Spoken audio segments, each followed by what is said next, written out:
Bonjour et bienvenue dans votre édition du journal Tout en Images en ce jeudi 20 février. Avec au sommaire, une entreprise de recueil dans le Sud-Sarthe qui fabrique des jus à base de fruits destinés à la poubelle. Elle tiendra un stand au Salon de l'Agriculture de Paris qui démarre ce week-end.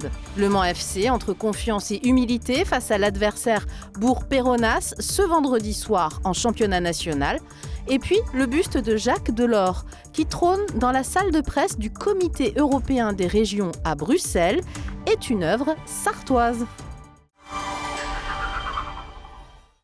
On vient d'arriver sur ma parcelle préférée parce qu'on a à côté les pommes, d'un côté les pommes où là c'est la reprise de l'exploitation familiale et de l'autre côté notre première plantation de framboises, 9 hectares de framboises. Il a fait un choix, celui de la diversification. Arthur Gauthier est arboriculteur à Chenu et pour lutter contre les crises, il parie sur un modèle multiproductif. Agriculteur, oui, mais aussi transformateur. Ici, à Recueil, dans son entreprise élabore 1 million de bouteilles de jus et 1000 tonnes de purée de fruits sortent chaque année. Si on prend les différents conditionnements, je pense qu'on est à plus de 50 produits aujourd'hui, c'est même sûr, parce qu'il y a différentes marques. Là, vous avez les deux. Nos marques propres. Toute notre stratégie de diversification est dans cette bouteille. Parce que vous avez les pommes, vous avez les framboises et vous avez, ça a été fait à Élabore. Donc vous avez, là vous réunissez les trois maillons de la chaîne. Ces jus sont élaborés avec les écarts de tri. Des fruits généralement destinés à être jetés. Trop mûrs, légèrement abîmés ou simplement trop nombreux. Dans les vergers, on a 20% des pommes qui ne peuvent pas être commercialisés. Et aujourd'hui, l'objectif d'Élabore, c'est de revaloriser ça. On travaille avec un producteur d'abricots dans l'Ardèche, qui est un producteur passionné, 3e génération. Et l'année dernière, on a sauvé 15 tonnes d'abricots, qui étaient invendables parce qu'il fait de l'extra-mûr. Toute la production est revendue en B2B à des clients comme Carrefour ou la SNCF. Pour l'avenir, Élabore compte bien continuer de grandir grâce à de nouveaux investisseurs, voire même de déménager.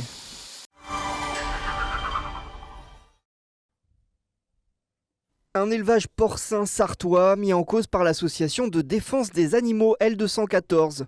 L'élevage en question que vous voyez sur ces images tournées par des membres de L214 est situé à Meigné et procéderait selon l'association à des mutilations systématiques et illégales sur les animaux, comme la coupe systématique des queues et l'absence de matériaux d'enrichissement du milieu.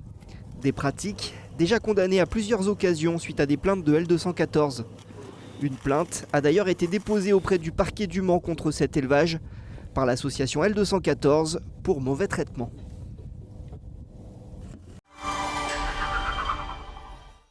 Une personne emprunte l'autoroute en sens inverse et provoque un accident sur l'autoroute A28 à hauteur de Béton dans le Nord-Sarthe ce mercredi 19 février vers 19h. 3 voitures et un camion sont entrés en collision.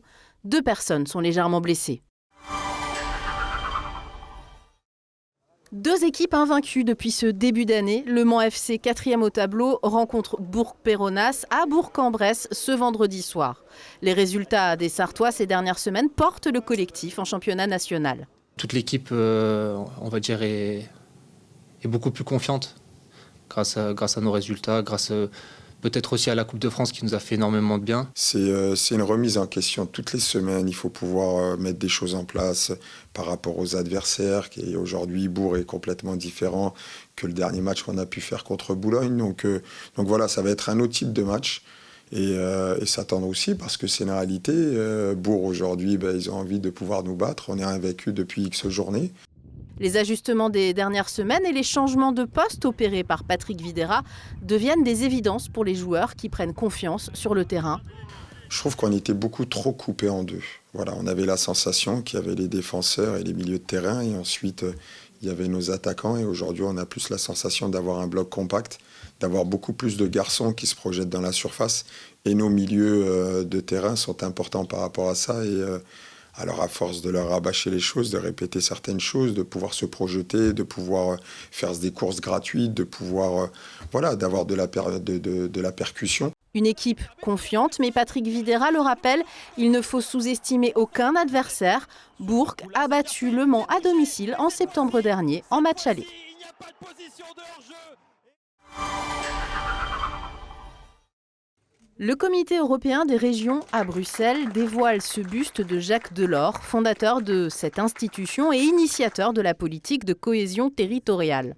Une inauguration ce mercredi 19 février en présence de l'artiste Grigor Nahabetian, bien connu au Mans pour avoir notamment réalisé l'ours sculpté devant l'université.